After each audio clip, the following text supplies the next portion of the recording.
Ever wonder why some highways have more accidents than others? It's not always bad weather or poor visibility. Tonight we're counting down 11 real cases where drivers encountered something that defied explanation on haunted highways around the world. From Bob Sturgeon, who documented weekly ghost sightings on Scotland's A75, to the Ferguson brothers, whose terrifying encounter was so real they reported it to authorities. These aren't internet stories. They're documented incidents with real names and locations. Stick around because number one will genuinely disturb you. And I guarantee you'll check your mirrors twice on your next late-night drive. Let's move to our first story. The A75 Kinmount Strait, a lonely stretch of asphalt cutting through the wind-swept Scottish countryside, has earned the grim title, Scotland's Ghost Road, for good reason. Of all the chilling encounters reported along this ancient trade route, the experience of the Ferguson brothers in 1962 stands out as the genesis of the A75's legend. A story so disturbing that local newspapers, British paranormal societies, and police records still reference it as one of the most credible supernatural incidents ever documented in the UK. This is the real, unembellished account of two men thrust into a waking nightmare that would forever change how they viewed the world around them. On that August night, brothers Derek and Norman Ferguson were heading back from a family visit in Dumfries, driving south along the A75 toward their home in Annan. It was just after 11 o'clock, the sky heavy with low black clouds that seemed to press down on the moorlands, stretching endlessly on either side of the road. The brothers were both seasoned drivers, practical Scots who had traveled this route countless times, skeptical of ghost tales, but respectful of the region's brooding folklore that spoke of ancient battles and unmarked graves scattered across the countryside. As their car glided over the rain-slicked asphalt, a sudden, icy silence settled over the cabin. The radio, which had been crackling with late-night music, dissolved into static, then went completely dead. Derek noticed the dashboard lights flickering erratically, while Norman caught a glimpse in the rearview mirror of something moving in the gloom far behind them. Every fiber of their rational minds told them it was a trick of the shifting fog, or perhaps a deer darting out from the hedgerows that border the A75. Neither man said a word, yet the unease in the car was palpable, like electricity before a storm. Within moments, their headlights carved out a solitary figure walking along the verge, an elderly woman dressed in a torn, gray shawl that whipped around her frail frame. Her shoulders were hunched protectively, as if she was bracing against a tempest only she could feel. What made Derek slam on the brakes wasn't just her presence on this desolate stretch. It was her arms, stretched out ahead of her, fingers trembling in unnatural contortions. Her face twisted in an expression of pure anguish. For a few dizzying seconds, the brothers exchanged glances, both thinking the same thing. This woman needed help. Derek rolled down his window, preparing to call out to her, when something impossible happened. The woman turned to face their vehicle, and in that moment, both brothers saw her face clearly. Her eyes were completely white, devoid of pupils, and her mouth hung open in a silent scream that seemed to echo in their minds rather than their ears. But it wasn't her appearance that froze their blood. It was the fact that she was translucent. The hedgerow behind her was clearly visible through her torso, and the moonlight passed through her outstretched arms as if she were made of morning mist. Norman later told investigators that his first instinct was to floor the accelerator. But Derek grabbed the wheel, forcing them to stop completely. "We can't just leave her," Derek whispered, though his voice shook with terror. The woman began moving toward their car, not walking, but gliding across the rough grass verge without her feet touching the ground. Her arms remained outstretched, reaching for them, and that silent scream never left her face. As she drew closer, the temperature inside the car plummeted. Their breath became visible in sudden puffs of vapor, and frost began forming on the inside of the windscreen despite the mild August night. The brothers could hear nothing. No wind, no insects, not even the sound of their own car engine, which Derek suddenly realized had died completely. They were trapped in a bubble of supernatural silence with this apparition bearing down on them. When she was less than 10 feet from the car, other figures began materializing from the darkness. A man in Victorian-era clothing stumbled out of the hedgerow, his face a mask of confusion and pain, blood streaming from a wound on his forehead that never seemed to clot. Behind him came more shapes, men, women, and children in clothing from different eras, all bearing the unmistakable marks of violent death. Some were missing limbs, others had their clothes torn and bloody, and all of them moved with that same unnatural gliding motion toward the Ferguson brothers' car. Derek tried desperately to restart the engine, turning the key over and over, while Norman pressed himself against the passenger door, watching in horror as the crowd of spirits surrounded their vehicle. The elderly woman reached the driver's side door and pressed her translucent hands against the window. Where her fingers touched the glass, ice crystals spread outward in intricate patterns, and Derek could feel an overwhelming sense of sorrow and desperation emanating from her, as if her emotions were being transmitted directly into his mind. The Victorian man appeared at Norman's window, his mouth moving in what looked like urgent speech. But no sound penetrated the supernatural silence that had enveloped them. His eyes were wide with panic, and he seemed to be trying to warn them about something. More spirits gathered around the car, some reaching out to touch the metal, others simply standing and staring with expressions of profound sadness or rage. Then, as suddenly as it had begun, the encounter shifted. The elderly woman stepped back from the car, and her expression changed from anguish to something that might have been recognition or understanding. She raised one trembling hand and pointed down the road ahead of them in the direction they had been traveling. Her mouth moved, and though no sound reached their ears, both brothers later swore they heard her voice inside their heads, speaking in an accent they couldn't identify. Turn back. The bridge. Not tonight. The other spirits began to fade, becoming more translucent with each passing second, until they were nothing more than wisps of fog drifting across the moor. The temperature in the car began to return to normal, and gradually the sounds of the night returned. Wind through the grass, the distant call of an owl, and finally, the rumble of their own engine, which had mysteriously started itself. Derek and Norman sat in stunned silence for several minutes, neither sure if what they had experienced was real or some shared hallucination brought on by fatigue. But the frost patterns on the windows were real, and the memory of that woman's warning echoed in both their minds. Against every instinct that told them to continue home, they turned around and drove back to Dumfries, where they spent the night at a local inn. The next morning brought news that vindicated their decision to heed the ghostly warning. During the night, around the same time they would have been crossing the bridge over the River Nith if they had continued their journey, a massive section of the bridge had collapsed due to structural failure caused by recent flooding. The authorities estimated that any vehicle on the bridge at the time would have plunged into the swollen river, with little chance of survival for the occupants. When the Ferguson brothers reported their experience to the local police and later to paranormal investigators, they were told that similar sightings had been occurring along the A75 for decades, though most witnesses were too frightened or embarrassed to come forward.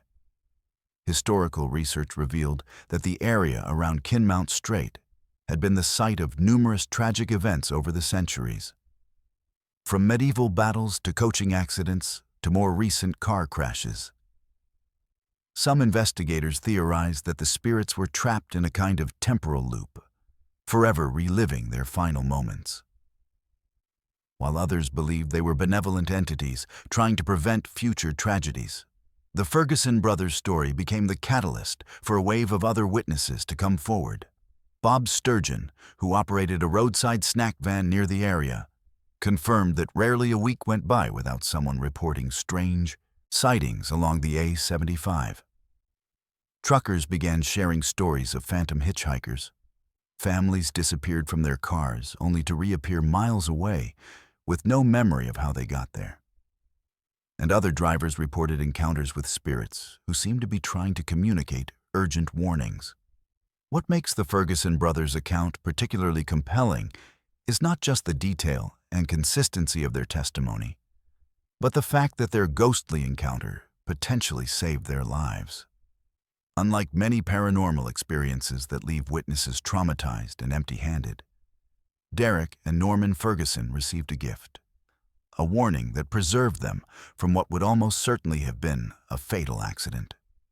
Their story suggests that whatever haunts the A75 Kinmount Strait isn't merely a residual echo of past tragedies, but something more active and purposeful. Spirits who have taken on the role of supernatural guardians, using their otherworldly presence to protect the living from sharing their fate. To this day, both Derek and Norman Ferguson, now elderly men themselves, maintain that every detail of their encounter was real. They return to the A75 each year on the anniversary of their experience, not to seek another supernatural encounter, but to leave flowers by the roadside in gratitude to the spirits who saved their lives. And despite decades of technological advancement and increased traffic along the route, reports of paranormal activity on Scotland's Ghost Road continue to pour in, suggesting that whatever the Ferguson brothers encountered that August night in 1962 is far from finished with its work along the Kinmount Strait. Let's move to our second story. Highway 46, a desolate stretch of road cutting through the backwoods of America, holds a dark secret that has baffled authorities for decades. What makes this particular highway so chilling isn't just the reported supernatural encounters. It's the documented disappearances of real people who were last seen on this cursed stretch of asphalt. The case of Mike, a veteran truck driver whose mysterious vanishing in October sparked one of the most disturbing investigations in modern highway history, serves as the perfect example of how some roads seem to exist at the crossroads between our world and something far more sinister. Mike Thompson was no stranger to America's highways. For 15 years, he had been hauling freight across the country, logging over 2 million miles on his odometer and earning a reputation among his peers as one of the most reliable drivers in the business. He was a practical man, a father of two from Ohio, who had no patience for ghost stories or supernatural nonsense.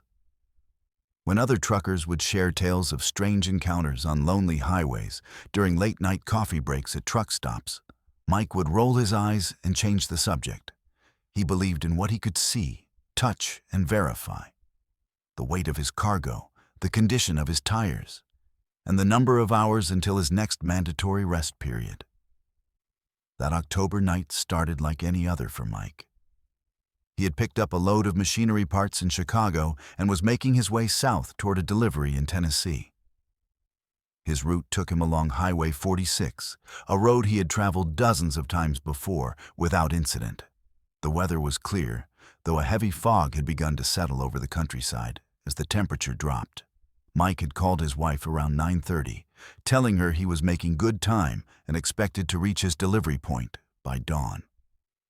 That phone call would be the last anyone would hear from him. According to the timeline investigators later constructed, Mike would have been entering the most isolated section of Highway 46 around 11 o'clock that night. This particular stretch, known locally as Dead Man's Curve despite its perfectly straight layout, runs for nearly 20 miles without a single gas station, rest stop, or inhabited building.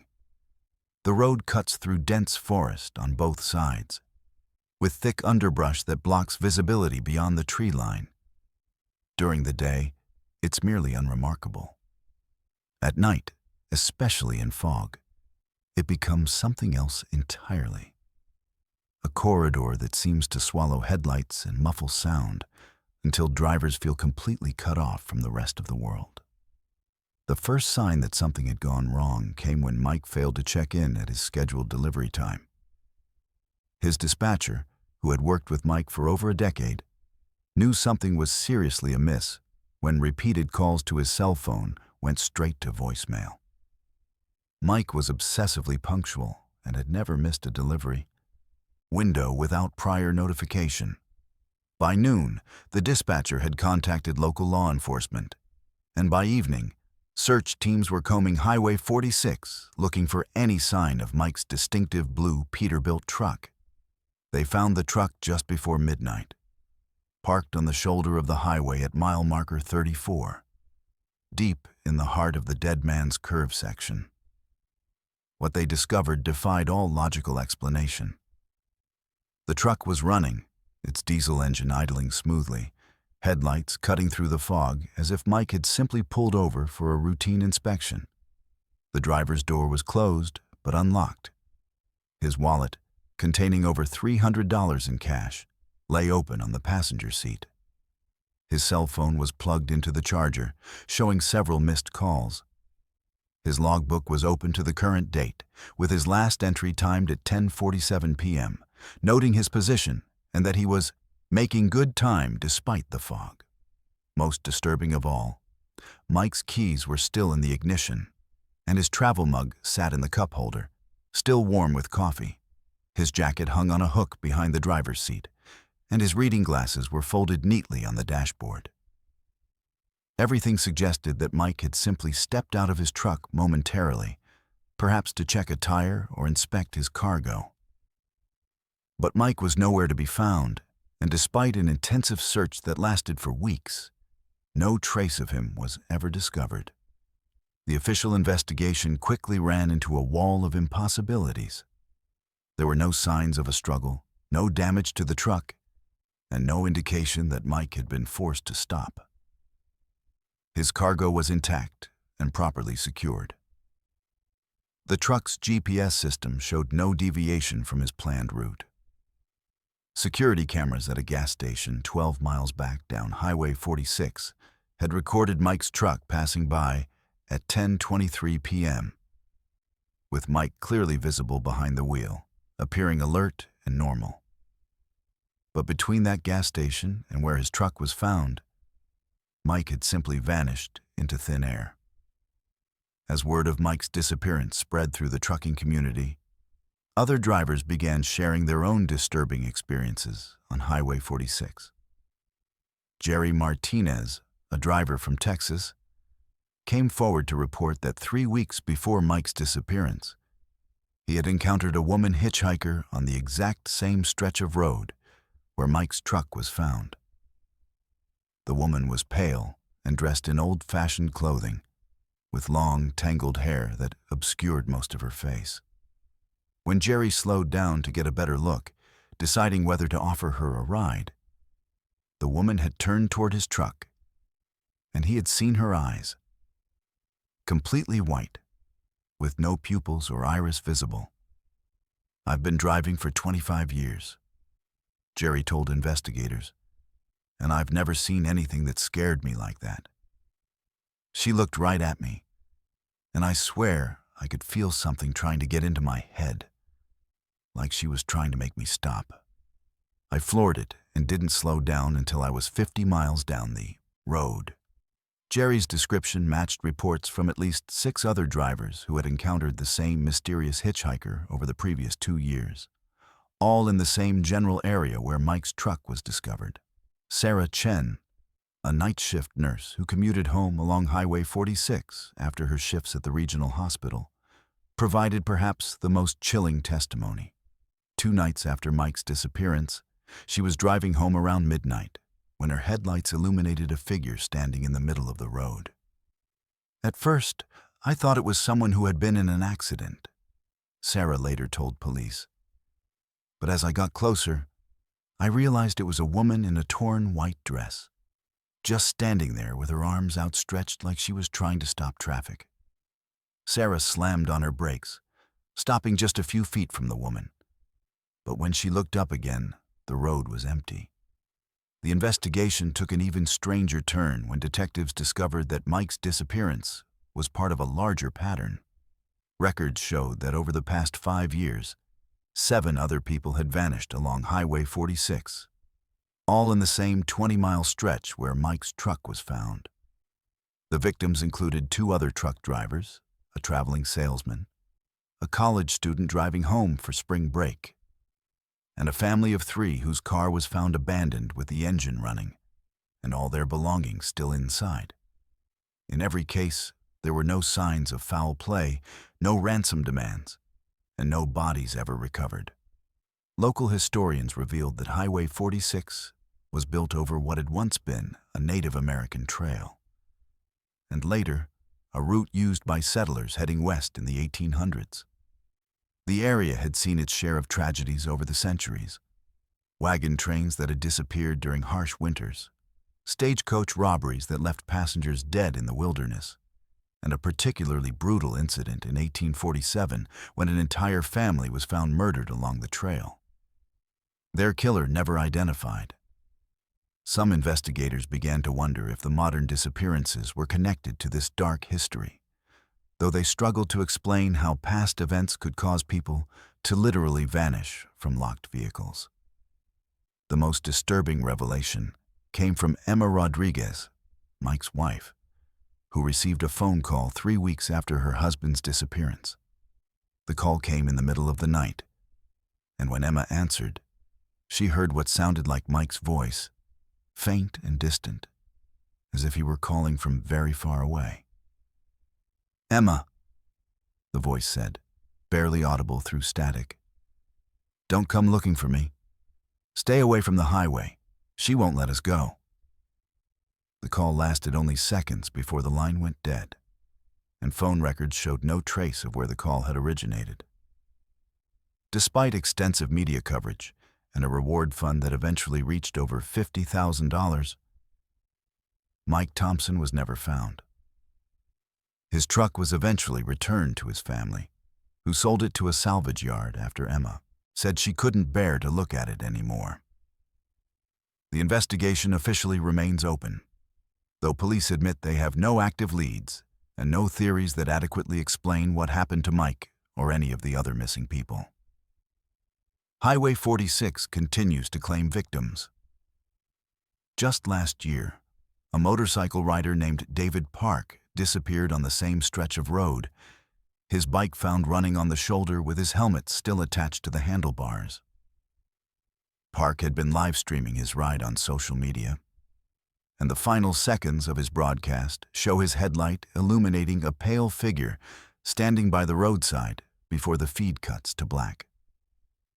Viewers who watched the stream live reported seeing the figure raise its hand as if flagging down Park's motorcycle. But by the time investigators reviewed the footage, that portion had been corrupted beyond recovery. The state has installed additional lighting and emergency call boxes along Highway 46, and there are periodic discussions about closing the road entirely and rerouting traffic.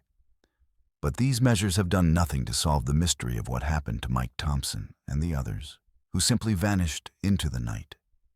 Truck drivers now avoid Highway 46 whenever possible, taking longer routes that add hours to their trips rather than risk becoming the next name on the growing list of the disappeared. For Emma Thompson, the mystery of her husband's fate continues to haunt her daily life. She has moved away from their hometown and changed her phone number multiple times. But she says she still receives occasional calls in the middle of the night. Calls where she can hear what sounds like multiple voices whispering her name. as if Mike is not alone wherever he is, and as if whatever claimed him is still trying to reach across the void to claim her as well. The last thing she tells anyone who will listen is simple advice that has become an unofficial motto among those who know the truth about Highway 46. If you see someone standing by the side of that road at night, whatever you do, don't stop. Let's move to our third story. The A666 near Bolton, England, carries perhaps the most ominous designation of any roadway in the United Kingdom: the Devil's Highway. While the satanic moniker stems from its numerical designation matching the biblical number of the beast, what happened on this cursed stretch of tarmac in 2015 proved that sometimes reality is far more terrifying than any religious superstition. The dashcam footage captured that winter night, showing a pale, hunched creature emerging from the moorland darkness, would become one of the most documented and disturbing paranormal encounters ever recorded on British soil. The A666 cuts a sinister path through the West Pennine Moors, connecting Bolton to the Lancashire countryside through some of the most desolate terrain in northern England. For decades, this particular stretch of highway has maintained an accident rate nearly 3 times higher than comparable motorways in Greater Manchester, a statistic that local authorities have struggled to explain through conventional means. The road passes near Turton Tower, a medieval fortress with its own dark history, and winds through moorland that has witnessed centuries of human tragedy, from Roman battles to Civil War executions. Local residents had been reporting strange sightings along the A666 for years before the incident that would thrust the highway into international headlines. Witnesses described encounters with a hunched-over figure limping along the roadside after sunset, appearing suddenly in headlights before vanishing into the moor's perpetual mist. Taxi drivers working the Bolton to Blackburn route shared stories of an elderly woman with long white hair who would materialize in the back seats of their vehicles, sitting silently for miles before disappearing without explanation. These accounts, dismissed by skeptics as the products of fatigue and suggestion, would take on new significance after what transpired on that November evening. The dashcam footage that would change everything was captured by an unnamed driver and passenger traveling northbound on the A666 just after 11 o'clock on a fog-shrouded November night. The driver, later identified only as James in police reports, was returning home from a late shift at a Manchester office complex when his headlights pierced through the moorland gloom to reveal something that defied rational explanation. The passenger, his girlfriend Sarah, was dozing in the seat beside him when James's sharp intake of breath and sudden braking jolted her awake. What their dashcam recorded in crystal-clear digital quality was a pale, humanoid figure crouched on the roadside approximately 50 meters ahead of their vehicle. The creature, for lack of a better term, appeared to be wearing torn, white clothing that hung in tattered strips from its emaciated frame. Its posture was distinctly inhuman, hunched forward at an impossible angle as if its spine had been broken and reset incorrectly. Most disturbing of all was the way it moved, not walking, but rather dragging itself forward with long skeletal arms while its legs seemed to follow uselessly behind, creating a grotesque crawling motion that both witnesses later described as utterly wrong. James instinctively slowed his vehicle, uncertain whether he was witnessing a traffic accident victim in need of assistance or something far more sinister. Sarah, now fully awake and watching through the windscreen, grabbed James's arm and whispered urgently for him to keep driving. But their natural human compassion, combined with a morbid fascination, compelled them to stop completely about 20 meters from the apparition. The dashcam continued recording as the creature slowly turned its head toward their vehicle's headlights. What they saw in that moment would haunt both witnesses for the rest of their lives. The thing's face was gaunt and hollow, with skin so pale it seemed translucent in the artificial illumination. Its eyes were the most disturbing feature. Completely white, lacking any visible pupils or iris, yet somehow conveying an intelligence and malevolence that seemed to bore directly into the souls of anyone who met its gaze. When it opened its mouth, revealing rows of teeth that appeared far too numerous and sharp for any human anatomy, both James and Sarah began screaming. The creature began moving toward their car with that same horrific crawling motion, its white eyes never breaking contact with the windscreen.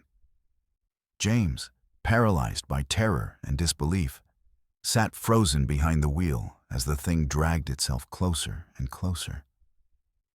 Sarah's screams became increasingly hysterical as she pleaded with James to drive away, her voice clearly audible on the dashcam audio as she sobbed, "Oh God. Oh God, what is that thing? James, go, go!"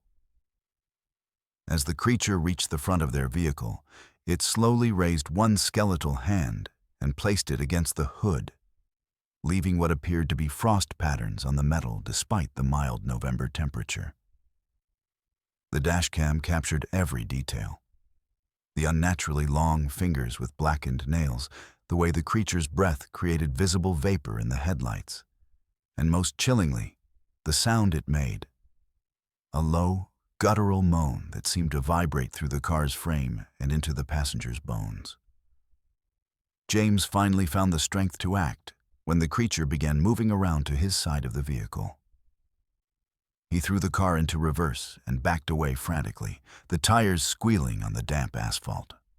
The creature watched their retreat with that same unsettling intelligence, remaining motionless in the middle of the road until their taillights disappeared around a bend. When James worked up the courage to drive forward again several minutes later, the road was empty, with no sign that anything had ever been there except for the frost patterns still visible on their hood. The couple drove directly to the Bolton police station, where they turned over their dashcam footage and provided detailed statements. The investigating officers, initially skeptical, became increasingly concerned as they reviewed the high-definition video. The footage was clear enough to eliminate the possibility of digital manipulation, and both witnesses' terror was obviously genuine. More troubling still, the creature's appearance matched previous eyewitness descriptions with uncanny accuracy, suggesting this was not an isolated incident. Ghost hunter and East Lancashire historian Simon Entwistle examined the footage and offered a chilling theory about the creature's possible identity. His research into the area's history revealed that during the English Civil War, a monk had been captured and executed at the nearby Turton Tower in January 1643. The monk, accused of harboring royalist sympathizers, had been tortured before his death, with historical accounts describing how his captors had broken his back and left him to crawl in agony for hours before finally ending his suffering. Entwistle's theory gained credibility when further investigation revealed that the vast majority of creature sightings occurred during the month of January, around the anniversary of the monk's death. Moreover, several witnesses had described the apparition as wearing what appeared to be the remains of religious robes, consistent with monastic attire from the 17th century. The historian suggested that the monk's spirit, twisted by the torture and injustice of his death, had become something inhuman, a vengeful entity trapped in the location of his suffering. The dashcam footage was eventually leaked to the internet, where it quickly went viral and attracted international attention from paranormal investigators and skeptics alike. Digital forensics experts examined the video frame by frame, searching for signs of manipulation or hoax, but found none. The metadata confirmed the footage was recorded on the date and location claimed, and the consistent lighting, shadows, and movement patterns eliminated the possibility of CGI or practical effects. Following the incident, reports of similar encounters along the A666 increased dramatically. Motorists began coming forward with their own stories of the pale, crawling creature. often describing how their vehicle's electronics would malfunction in its presence. Headlights would flicker, engines would stall, and mobile phones would lose signal despite being in an area with strong network coverage. Some witnesses reported that the creature would follow their vehicles for miles, always remaining just at the edge of their headlights' reach, never quite disappearing, but never getting close enough for clear observation. The psychological impact on James and Sarah was profound and lasting. Both sought counseling for what psychologists diagnosed as post-traumatic stress disorder related to their supernatural encounter. Sarah developed chronic insomnia and an intense phobia of driving at night, while James sold his car and refused to travel the A666 under any circumstances. Their relationship ultimately ended when Sarah became convinced that the creature had somehow marked them during their encounter and would eventually return to claim them. Local authorities responded to the increased reports by installing additional lighting along the most problematic stretch of the A666 and reducing the speed limit from 70 to 50 miles per hour. Speed cameras were erected to enforce the new limits, and warning signs were placed advising motorists to remain in their vehicles and contact emergency services if they encountered any unusual situations. These measures resulted in a significant reduction in both accidents and supernatural encounters. Though paranormal investigators argue this was simply because increased illumination and slower speeds made the creature more reluctant to approach the roadway. The A666 incident remains one of the most well-documented paranormal encounters in British history, with the dashcam footage continuing to serve as compelling evidence that some places harbor entities that exist beyond our understanding of natural law. Local paranormal societies conduct regular investigations along the Devil's Highway, though few have reported any significant findings since the authorities improved the lighting and traffic management. For the residents of Bolton and the surrounding Lancashire communities, the A666 has become a source of both fear and morbid fascination. Parents warn their teenage children to avoid the road after dark, while tourist agencies have begun offering ghost tours that include stops along the Devil's Highway. Local businesses have capitalized on the notoriety, with pubs and shops selling a 666 Survivor t-shirts and postcards featuring artists' renditions of the pale crawler. The creature itself has become a modern legend, inspiring online communities dedicated to tracking its appearances and analyzing the ever-growing collection of witness testimonies. Some investigators believe the entity feeds on fear and attention, becoming more active as its reputation spreads. Others argue that it is a residual haunting, doomed to repeat the agony of its final moments until some unknown condition allows it to find peace.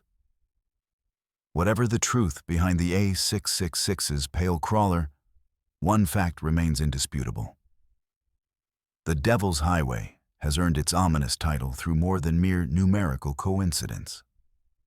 For those brave or foolish enough to travel its foggy curves after sunset, the possibility of encountering something that crawls at the boundary between our world and the next makes every mile a test of courage that few are prepared to face.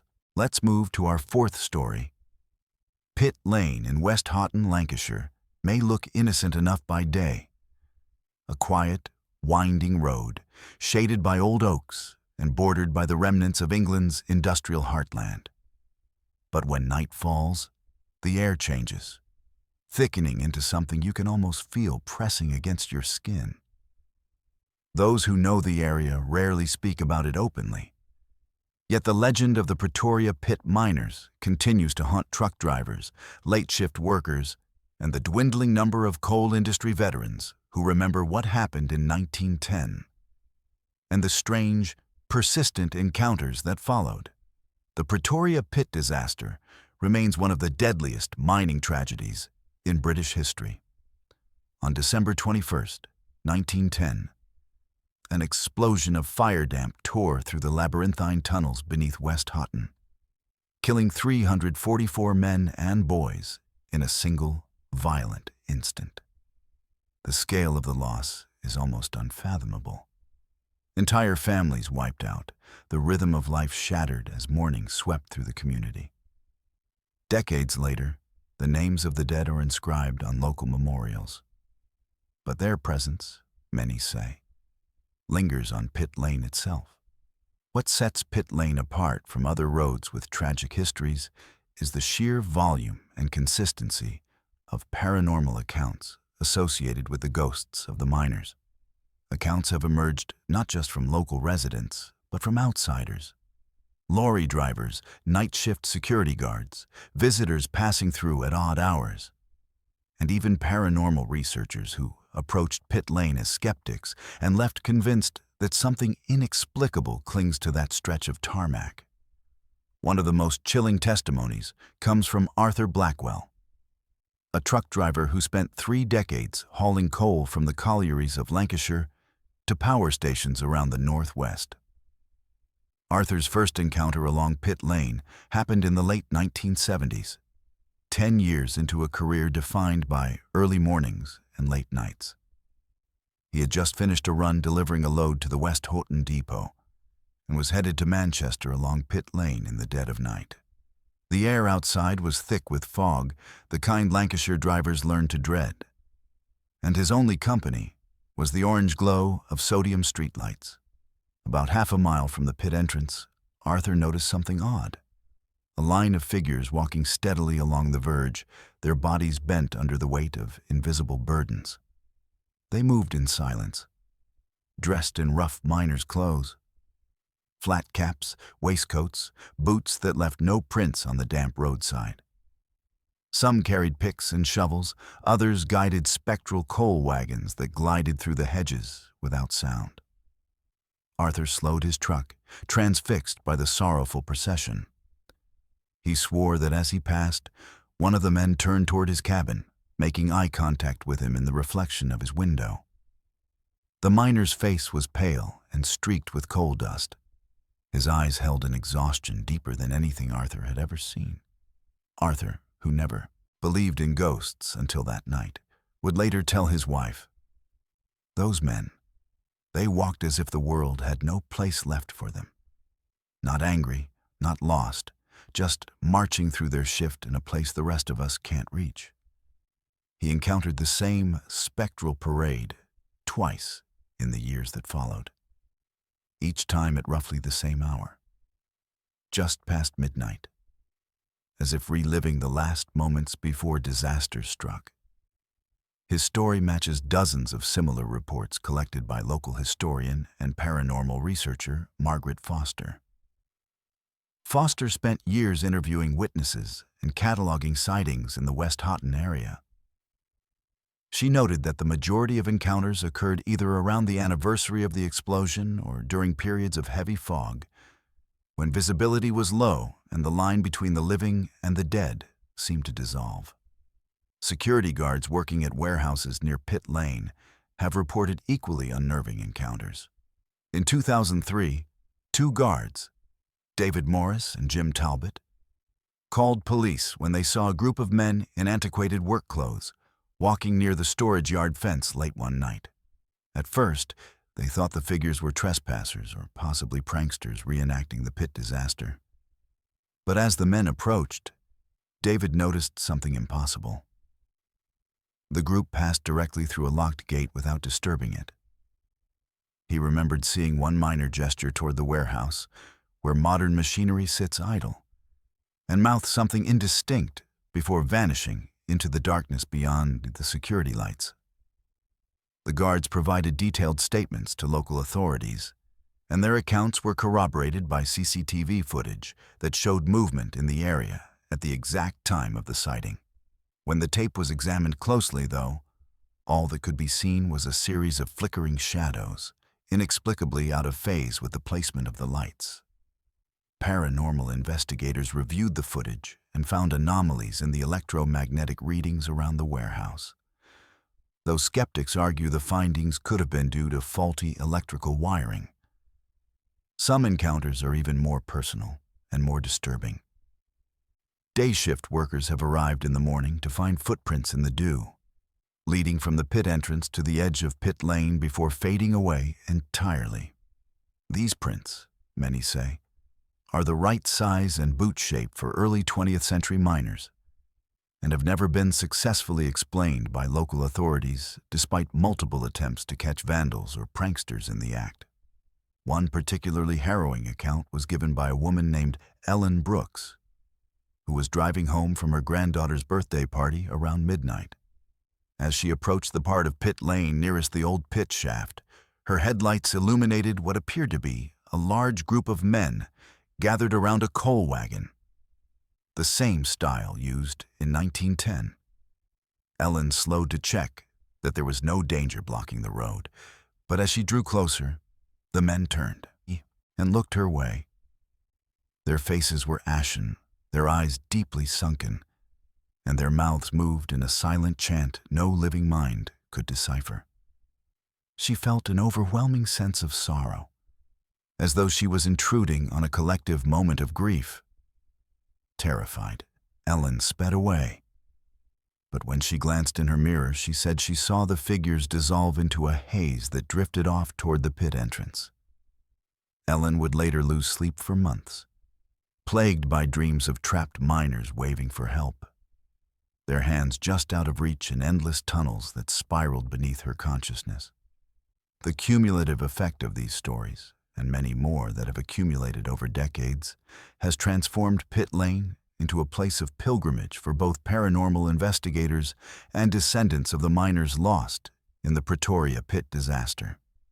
Each December, crowds gather for a memorial service at the site, candles flickering in the cold wind as names are read aloud and flowers placed on the stone monument. Some who attend the ceremony claim to hear footsteps crunching through unseen gravel, or whispered voices rising from the shafts as if the miners themselves are present, mourning alongside their families. What is perhaps most striking is how these hauntings appear to serve a purpose beyond mere residual energy, a concept often discussed in paranormal theory when spirits seem locked in a cycle of repetition. In West Houghton, reports have surfaced of drivers who nearly crashed on pit lane only to see the ghostly miners standing in the way, forcing them to stop before a dangerous curve or broken section of pavement. One such incident involved a young man, Adam Hurst, who swerved to avoid what he believed was a crowd of people blocking the road, only to realize afterward that no one was physically present. Inspecting the pavement where he stopped, Adam found a deep pothole that could easily have flipped his car had he continued its speed. Adam credits the spectral miners with saving his life, describing the event as a warning from those who know what it means to die too soon. Over the years, attempts to scientifically explain the Pit Lane phenomena have varied.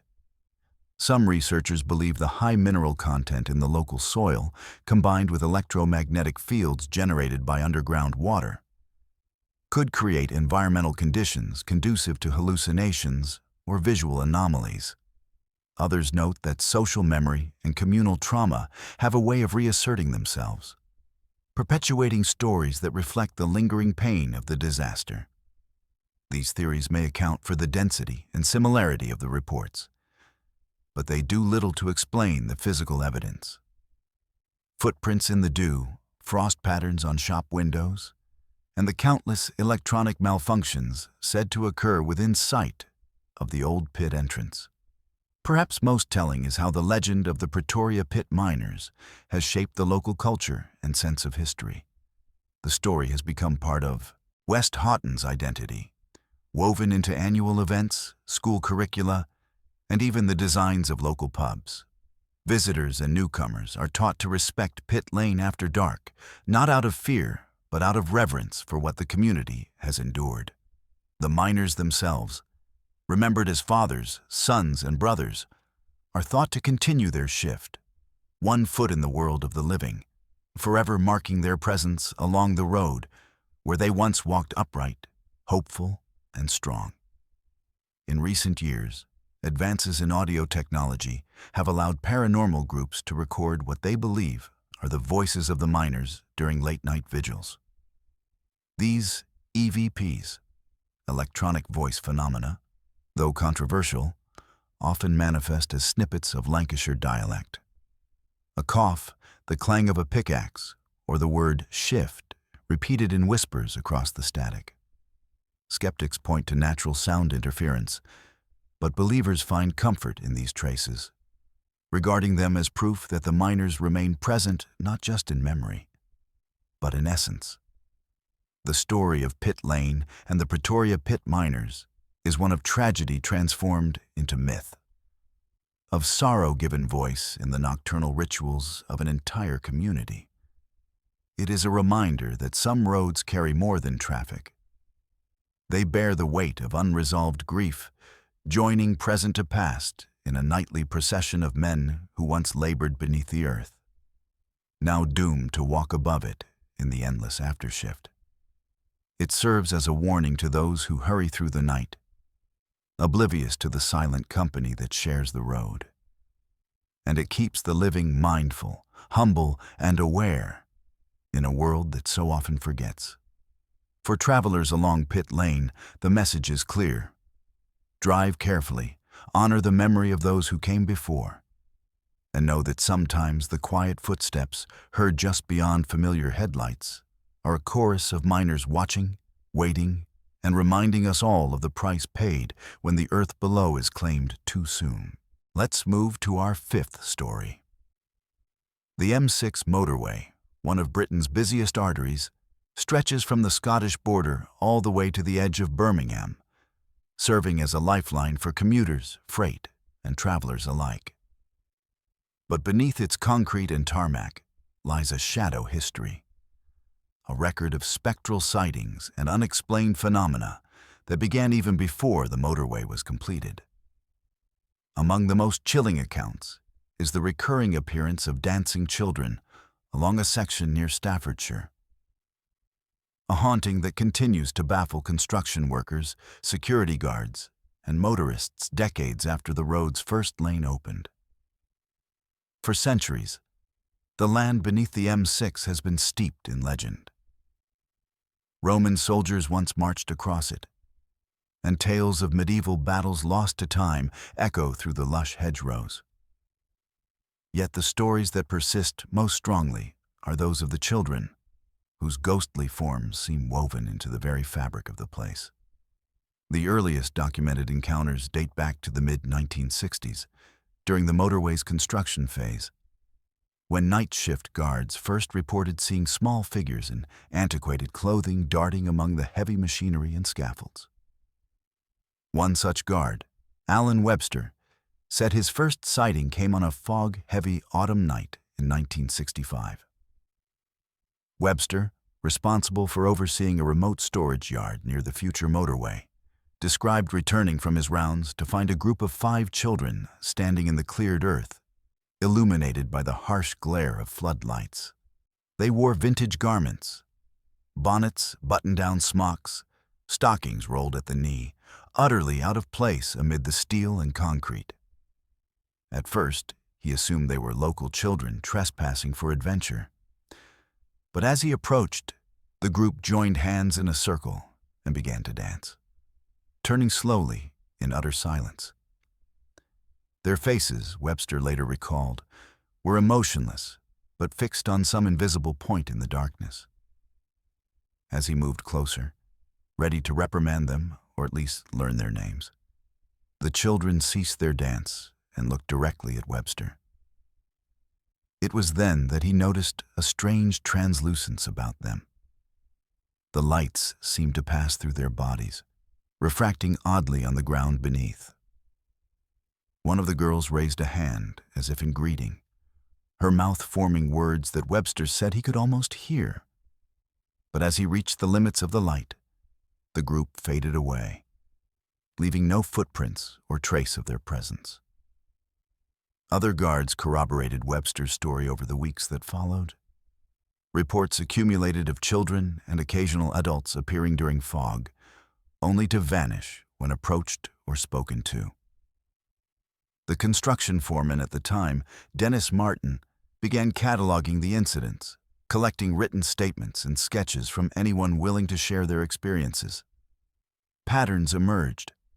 The apparitions always appeared near dusk or after midnight, always engaged in old-fashioned games or dances, always silent, yet eerily aware of their observers. Once the motorway opened in 1972, reports shifted from work crews to drivers. One well-known case involved lorry driver Steve Douglas, who was traveling north in the early hours one winter morning. Near the Staffordshire stretch adjacent to ancient woodland, Douglas was startled when his headlights illuminated a group of children dancing in the outside lane. He slammed on the brakes, heart pounding, and watched as children moved in a slow circle, hands joined, their clothing billowing in the wind. He got out, convinced he'd narrowly missed a tragedy, but the children were simply gone. No one on the road, no tracks on the frost-dusted asphalt. Douglas continued to see the children for months after his first encounter. Sometimes it was just a single girl skipping along the verge. Other times, a full group appeared on an embankment, only to dissolve into mist. He began to keep a journal of his experiences, noting the exact time, location, weather, and the children's apparent age and dress. Douglas eventually published his findings in a local paper, receiving letters from other drivers and even occasional passengers who claimed to have witnessed similar events. Paranormal researchers became interested in the phenomenon during the late 1980s.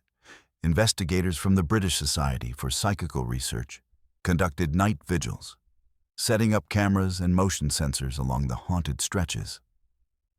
Although most recorded data yielded inconclusive results, fluctuations in temperature, anomalous mists, there were moments when cameras captured fleeting shadows resembling dancing children, sometimes with otherworldly streaks of light tracing their movement. These images fed both belief and skepticism. Some argued for natural explanations, while others insisted that the M6 harbored a tragic secret beneath its modern surface. Historical research provides some context for these hauntings. The fields that became the motorway had once been the site of a Victorian-era workhouse and a series of catastrophic fires that claimed dozens of young lives throughout the 19th century. Records recovered from local archives tell the story of an epidemic that swept through the workhouse in the 1870s, killing dozens of children, many of whom had no family and were buried in unmarked graves beneath what would later become the Motorway's foundation. Oral history from Staffordshire maintains that children from the surrounding villages would often gather in those meadows for May Day dances and games, sometimes venturing too close to the workhouse grounds. One particularly chilling account involved a pair of security guards patrolling a service depot adjacent to the M6 in 1991. On a cold November night, both men reported seeing a group of children standing in a circle behind the perimeter fence, holding hands and silently turning. One girl, perhaps 7 or 8 years old, broke from the circle and approached the fence, staring through the mesh with hollow, unblinking eyes. She pressed her hand against the metal, leaving behind a frost print visible until sunrise, even though the night had been unusually mild. That incident prompted the company to circulate warnings to staff and increase perimeter checks, though skeptics dismissed the reports as fatigue or tricks of the light. Drivers who encounter the dancing children often report emotional effects lasting hours or even days after the event. Some describe a lingering sorrow, an inexplicable sense of loss or nostalgia, as though witnessing the children conjures memories not their own. Others have reported inexplicable technical issues, malfunctioning headlights, dead radios, or sudden drops in fuel efficiency. During and immediately after an encounter, local garages have recorded a spike in electrical problems for vehicles traveling that section of the M6 during the autumn and winter months, linking the issues to the shared timing of hauntings. In recent years, stories of the dancing children have become part of the regional folklore, shared in pubs, local schools, and online forums. Social media groups devoted to haunted roads feature dozens of testimonies and phone camera videos, many too blurred to authenticate, but all echoing the same narrative. Children locked in an eternal game, oblivious to the modern world rushing past.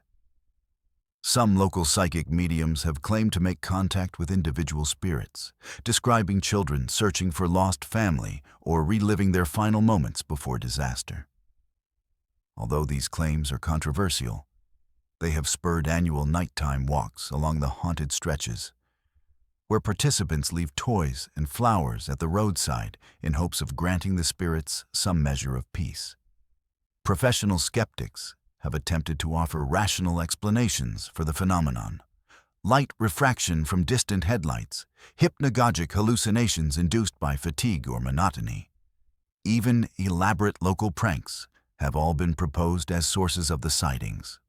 Yet the consistency and detail of independent reports over decades challenge these explanations. And most locals now accept the hauntings as part of the motorway's identity. A poignant reminder of history's reach into the present. The enduring presence of the dancing children on the M6 raises difficult questions about the intersection of history, trauma, and memory. Why do certain tragedies imprint themselves so powerfully on the land, manifesting in apparitions that appear decades or even centuries later? Is it a form of residual energy, as some psychical researchers believe? Or do collective memory and cultural expectation help conjure these spectral echoes? Regardless of explanation, for those who have seen the children and felt the chill of their presence, the experiences remain deeply real. As the motorway continues to carry millions across its length each year, the legend grows, adding new witnesses and stories to its archive. Motorists and night shift workers are now careful to pass the haunted section with headlights full strength and radios tuned for company, hoping to avoid solitary encounters with the eternal May Day dance. The story of the dancing children may never be solved, but its poignancy and its chilling reminder of forgotten lives serves as a spectral milestone along Britain's ghost-ridden highways, drawing the curious and the wary alike to look twice into the mist and wonder what memories the land still holds. Let's move to our sixth story. The M6 bypass in northwest England carves through countryside drenched in ancient history. But for those intimately familiar with this route, one specter rises above all others: the ghostly figure of the rejected monk. While British roads are no strangers to tales of apparitions and phantom hitchhikers, the M6 bypass is rumored to be haunted by a sorrowful monk, a presence so persistent and so intertwined with tragedy that even hardened lorry drivers and security guards find themselves gripped by dread when passing this stretch after dark. To understand the phenomenon, it's important to know the history beneath the bypass itself. Decades before asphalt ribbons cut across the fields, the land teemed with medieval life. Local records suggest that a monastery once stood nearby, high stone walls, echoing cloisters, and a community of men bound by sacred vows and rigid codes. The story begins with a monk who would later become a legend. Expelled from his order under mysterious circumstances, he wandered the countryside, shunned by those he sought to help and denied burial in sacred ground after his lonely, violent death. Through centuries, locals whispered that the monk never found rest, doomed to linger at the site of his rejection for eternity. When the M6 bypass was constructed, extensive excavation unearthed unmarked graves and weathered bones. Workers reported unsettling chills and fleeting shadows as construction advanced. And even the local historical society warned that the route ran close to the former monastery's foundations, a site marked by tragedy and loss. But it wasn't until the first accidents occurred that the legend of the monk truly took hold. Within the first decade after opening, the M6 bypass had witnessed an unusually high number of fatal crashes, 14 deaths in 10 years, with several victims reporting in moments before the accidents. having seen a lone figure standing on the roadside, swathed in dark robes, sometimes illuminated by the harsh glow of headlights, sometimes barely visible against the hedgerows. These early sightings came from credible witnesses: police officers, night shift truckers, and maintenance workers. Each described the same uncanny feeling of sorrow and foreboding, as if the monks' suffering permeated the air and pressed into their thoughts. One widely cited account comes from a team of security guards overseeing a storage depot adjacent to the bypass. The team, led by veteran guard Paul Denton, conducted routine patrols each night. On multiple occasions during the winter of 2009, Denton and his colleagues saw what appeared to be the hunched figure of a man walking aimlessly along the verge, his robes billowing in the wind, his head bowed and hands clasped before him. The guards initially believed he was a trespasser, perhaps a local intent on theft or sabotage. Each time they shone their powerful torch at him, the monk would simply fade into the mist, dissolving before their eyes. Denton described a particularly chilling encounter in his written statement. He looked up, and his face was neither young nor old, but deeply sad. The sensation was overwhelming.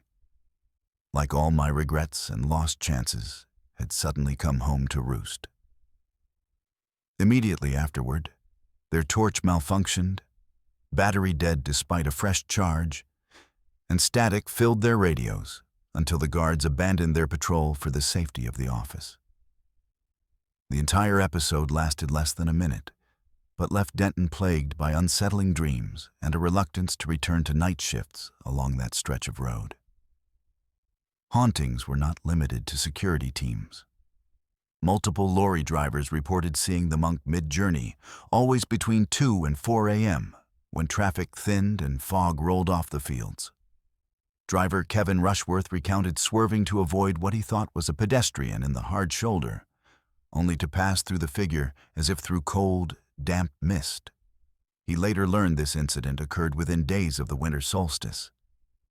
When folklore holds that spirits are most restless, Rushworth, a practical man with little patience for superstition, refused to travel the bypass alone ever again. More disturbingly, in several cases, the monk's appearance seemed to serve as a premonition. A notable example involved a local couple, Dave and Susan Atkinson. Returning from a friend's party late at night, Susan saw the monk standing on the embankment near a notorious bend in the bypass. She urged Dave to slow down, a decision that saved them when a herd of deer suddenly emerged from the hedgerow, blocking the road. If not for Susan's warning, their car would have collided headlong with the animals. When the couple looked back to thank the strange figure, he was gone. Road maintenance crews have contributed to the lore, reporting that certain areas along the bypass, marked by repeated sightings, are subject to rapid, unexplained drops in temperature. One engineer, tasked with repairing a lamppost after a collision, observed his breath turning to vapor on an otherwise mild autumn day, and claimed to feel as though hands rested on his shoulders, guiding him away from the road's edge. These experiences are echoed in maintenance logs, which sometimes record such episodes cryptically. Unusual chills, monk again? The local press took up the story in the early 2000s and 10s, interviewing survivors of bypass accidents and compiling a growing list of encounters. While some dismissed the legend as psychological suggestion, drivers so primed for ghost stories they manufacture sightings in moments of stress, others note the remarkable consistency of the monk's appearance. The dark robes, the bowed head, the impossible fading into mist. The bypass's accident statistics remain higher than the regional average, fueling theories that the monk's spectral warning goes unheeded by reckless motorists. Historical research adds depth to the supernatural narrative.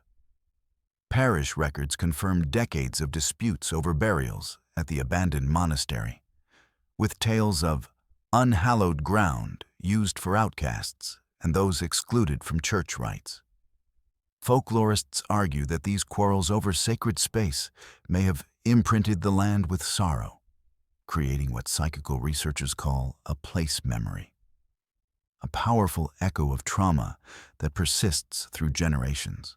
Local amateur historians maintain a small archive of articles, oral history interviews, and official reports chronicling the monks' appearances and the emotional aftermath for witnesses.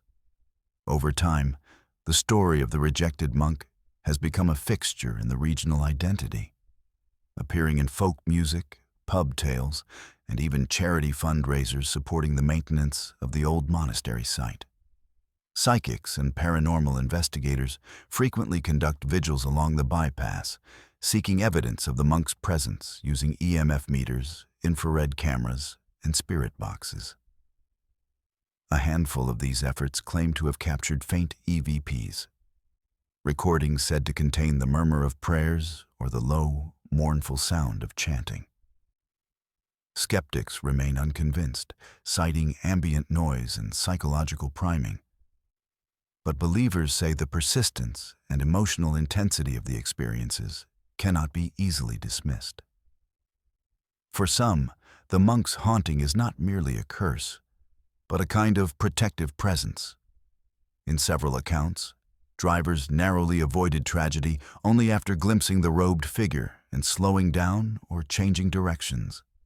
Road safety advocates have even used the legend as a teaching tool, urging motorists to heed signs and drive cautiously, warning that ignoring the monk's silent admonition could result in real-world consequences.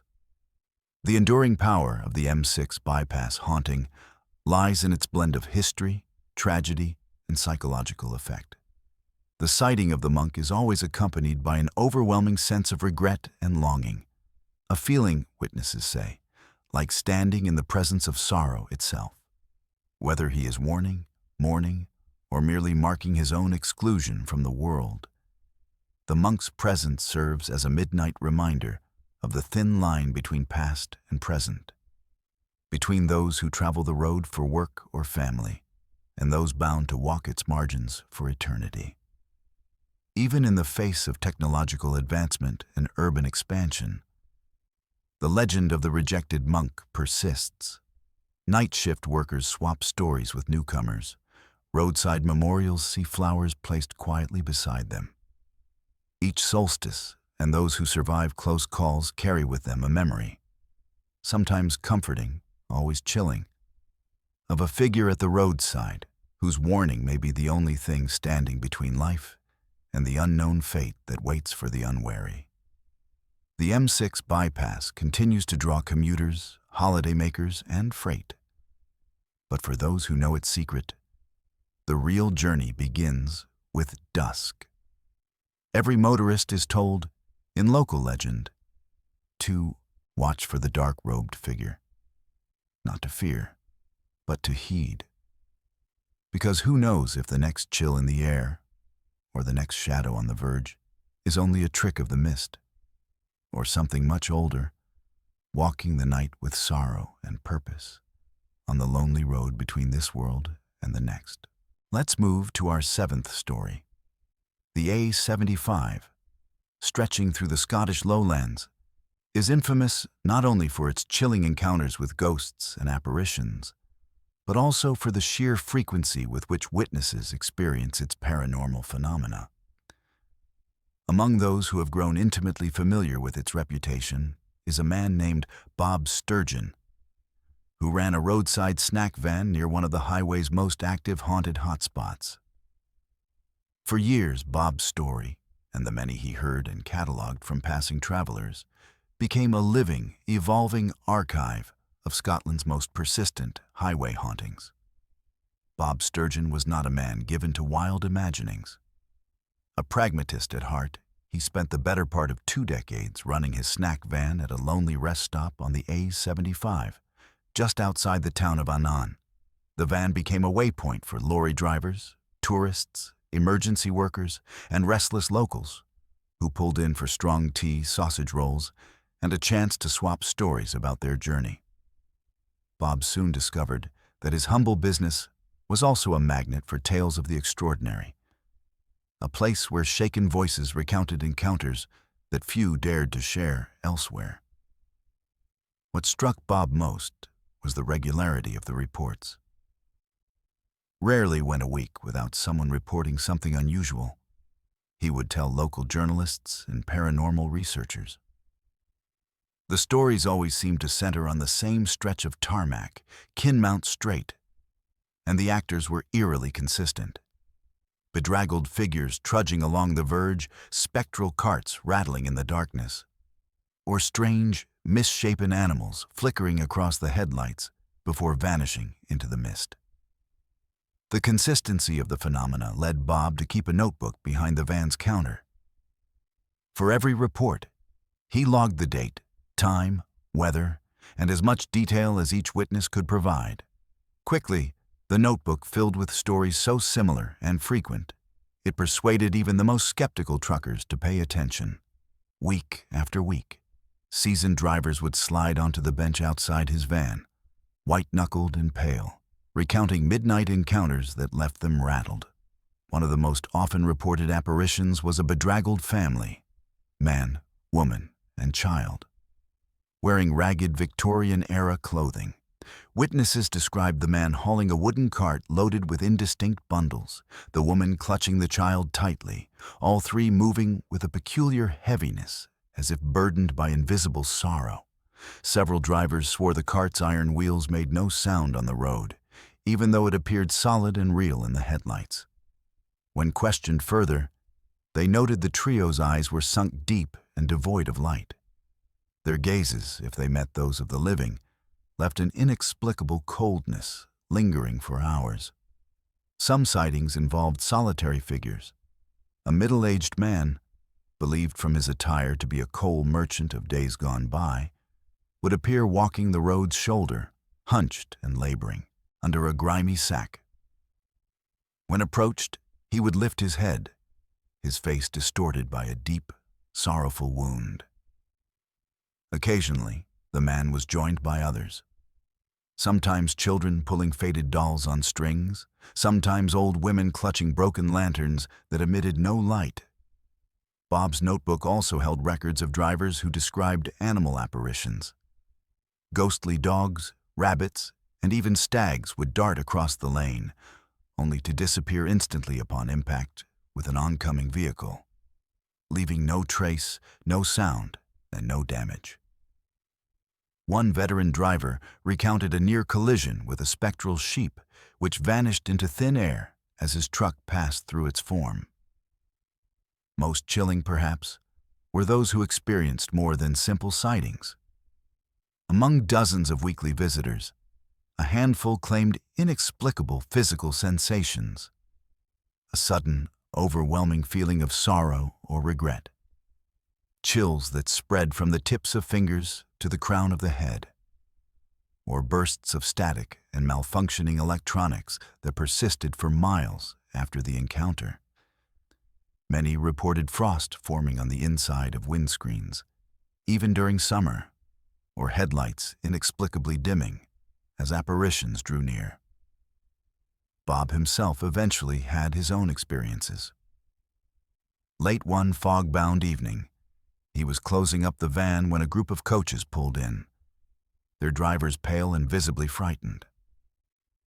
They claimed to have seen a crowd of people standing rigidly on the central reservation, their clothes torn and faces contorted, each figure staring straight ahead without blinking. The drivers, experienced professionals, insisted that what they saw was no trick of the light.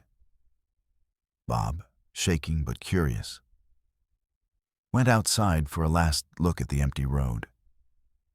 For a fleeting moment, he too saw a line of figures in the haze, unmoving, indistinct, and silently confronting the darkness before vanishing. The recurring nature of these events began to attract the attention of researchers and enthusiasts from across the UK. Paranormal societies sent investigators to interview Bob and his regulars, collecting testimonials that soon formed a formidable archive. Psychical research teams camped out overnight, aiming cameras and EMF meters into the gloom with hopes of capturing something definitive. While tangible evidence remained elusive, their emotional responses were nearly universal. Those who stayed long on the A75 reported deep exhaustion, unexplained sadness, and the sense of being watched by unseen eyes. In one memorable instance, a group of university students camping near Bob's van on a dare returned to his bench in the early hours, white-faced, shivering, and unable to articulate what they'd seen. All that one could manage was, "It's not just ghosts here, Bob. It's all time, gone wrong, like it's folding over itself out there." Their reaction joined dozens of similar anecdotes that contributed to the growing legend. Bob's records also highlighted a strange phenomenon. Witnesses often saw and heard ghostly apparitions in groups, with more than one person able to corroborate each event's details immediately afterward. Couples, driver teams, and occasionally whole convoys would return with strikingly similar stories, lending a weight of credibility rarely found in solo paranormal encounters. Local historians began digging into the origins of the A75 hauntings, researching unsolved deaths, tragic accidents, and tales of poverty and migration that had defined the region for centuries. The road, they found, wound through sites of ancient burial grounds, derelict hamlets, and the remnants of long-lost coaching routes, each a locus of suffering that seemed to echo through time. So regular were the events on Kinmount Strait that the police themselves became familiar with Bob's reports. Officers sometimes dropped by for a tea and chat, and a few privately admitted that their own patrols had been interrupted by unexplained sightings, especially between midnight and 3 in the morning. Bob came to see his van as more than a business. It became a place of informal support for those shaken by the road's inexplicable phenomena. He encouraged drivers to rest, compose themselves, and share what they had seen, often noting that talking about it is the only way to keep from going mad. His counsel helped countless motorists, some so traumatized they took leaves of absence from work, others who would only travel the route during daylight hours after an encounter. The British media eventually descended upon Bob's van, filming segments for national programs about haunted highways and interviewing both witnesses and skeptics. Inspired by Bob's meticulous notes and the volume of credible stories, documentarians published features that turned Kinmount Strait into a must-visit for ghost hunters and thrill seekers. Tourist traffic and curiosity seekers rose, but so too did the seriousness of the accounts in Bob's notebook, often marked by the emotional toll the road took on its witnesses. As the years passed and Bob eventually retired, his records were donated to a local historical archive, where they remain available for researchers and paranormal enthusiasts. The A75's reputation as the most haunted route in Scotland persists, upheld by countless new reports.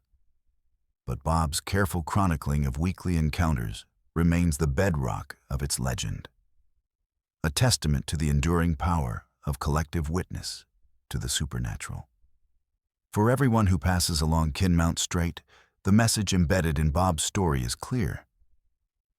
If you experience something strange on the A75, you are far from alone.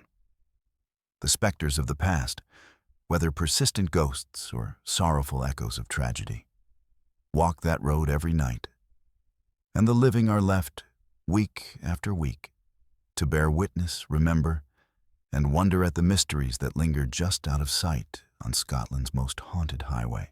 Let's move to our 8th story. Kinmount Strait on the A75, a notorious stretch of haunted highway in southwest Scotland, has been the site of so many unsettling encounters that even veteran drivers reconsider passing through after dark.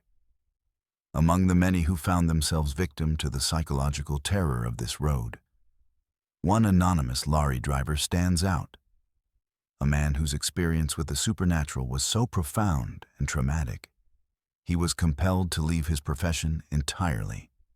His account, echoed by others and supported by decades of similar testimonials, contributes to the enduring fear that surrounds Kinmount Strait.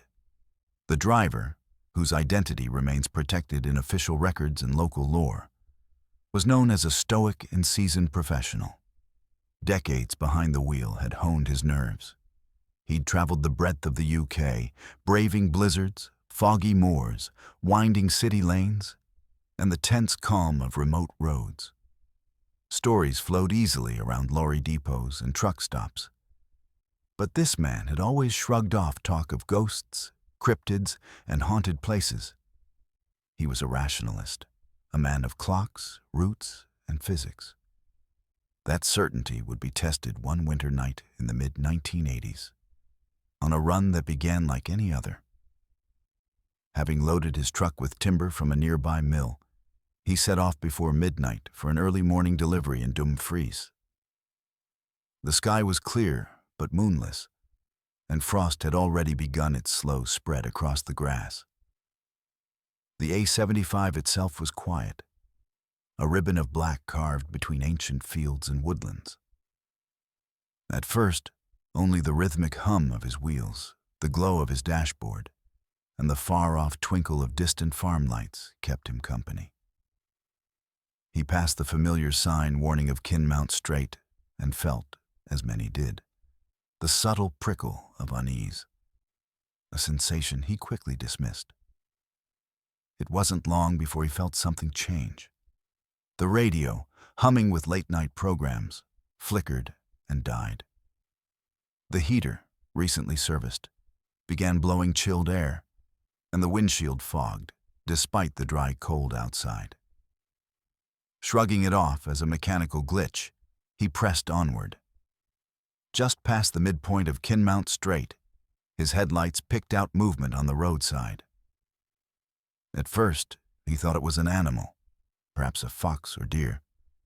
But as he drew nearer, a cluster of shadowy figures emerged from the verge.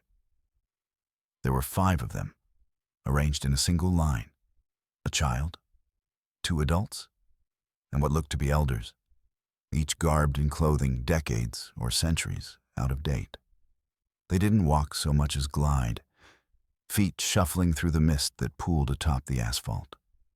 The child turned her face toward the lorry, eyes impossibly dark, face streaked with tears, and lifted one hand, finger extended not in greeting, but warning.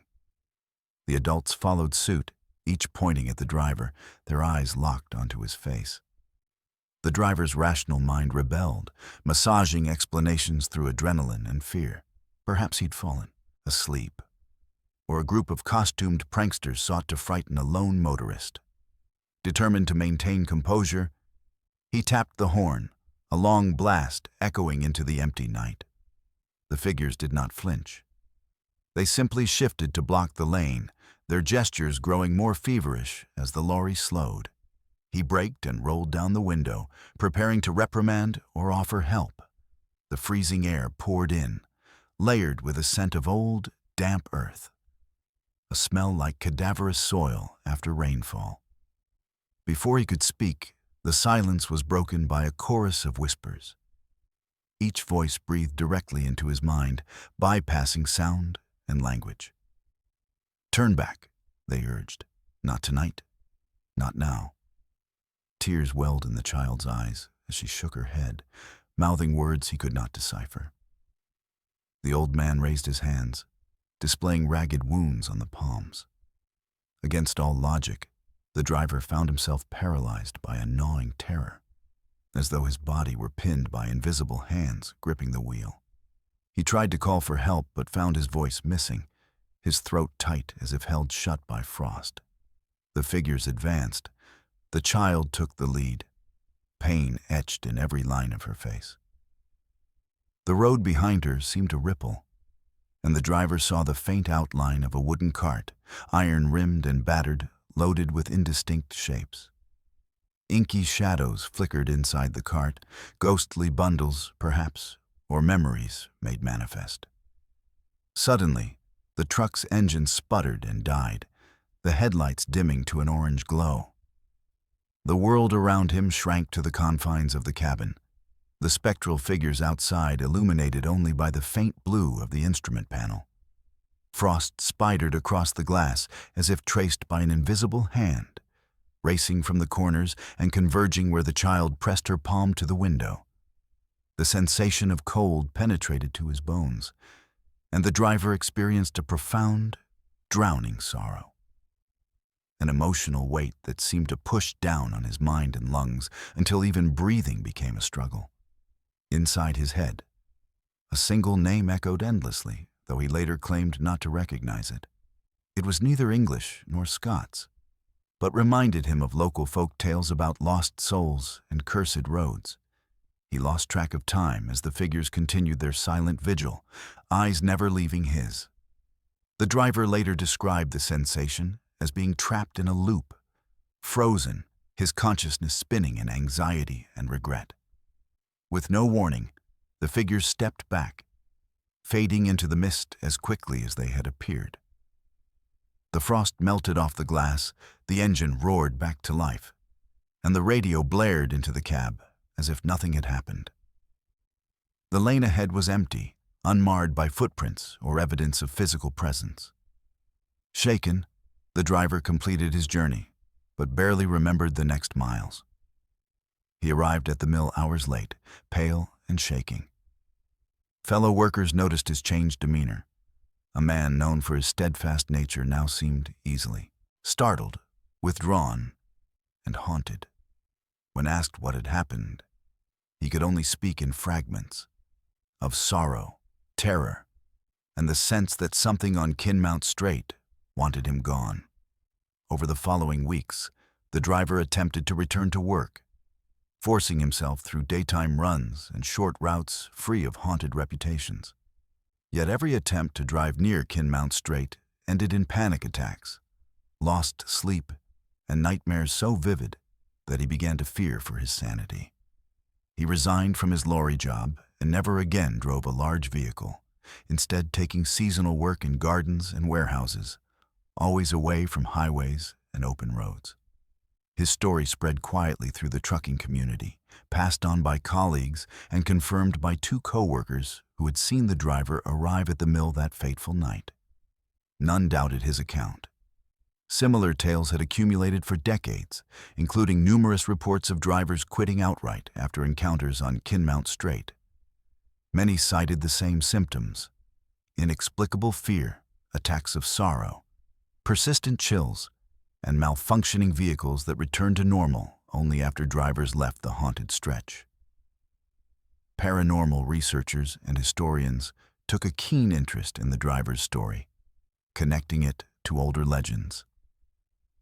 According to local records, Kinmount Strait sits atop lands riddled with ancient graves, battlefields, and remnants of long-abandoned farms. Generations of tragedy, plague, famine, migration, and poverty had soaked into the soil, leaving a place memory that, some theorized, created a psychic echo. The recurring appearances of spectral carts and wounded figures matched folk accounts of travelers forced to relive moments of loss until their stories were remembered and honored. Psychologists argued that the phenomenon could be explained by sleep deprivation, suggestibility, and the power of local legend. Yet the driver's testimony, and those of others like him, defied easy rationalization. The emotional devastation, long-lasting trauma, and utter transformation experienced by veteran professionals spoke to something deeper and more persistent than mere imagination. Over the years, the story of the traumatized lorry driver became one of the M75's darkest legends, delivered at truck stops, in cafes, and as warnings to new drivers facing their first night run on Kinmount Strait. The highway's reputation grew so strong that haulage companies allowed drivers to request alternate routes or daytime shifts as a matter of policy, believing that not all minds and not all vehicles could withstand a brush with the unknown. Even in retirement, the driver's life remained shaped by that winter night. Interviews conducted decades later found him reluctant to recount details, often falling silent or breaking off mid-sentence at the mere mention of haunted highways. He kept a set of journals filled with sketches and words he'd written in the aftermath. Images of ghostly carts, warnings to turn back, and accounts of fleeting figures in mist. For Scotland's paranormal societies and historians, the story stands as a cautionary tale. The A75, and Kinmount Strait in particular, is more than a patch of haunted road. It's a place where the boundary between grief and reality thins, where travelers risk far more than they can imagine when passing in the dark. The traumatized lorry driver serves as a living reminder that sometimes an encounter with the past is not an innocuous brush with local folklore, but a direct confrontation with loss, warning, and the lasting mark of the supernatural. Today, Kinmount Strait remains a subject of constant fascination, investigation, and dread. Drivers who hear the story think twice before embarking on nighttime journeys. Local businesses trade in haunted tales, and historians keep careful records of each new account that emerges.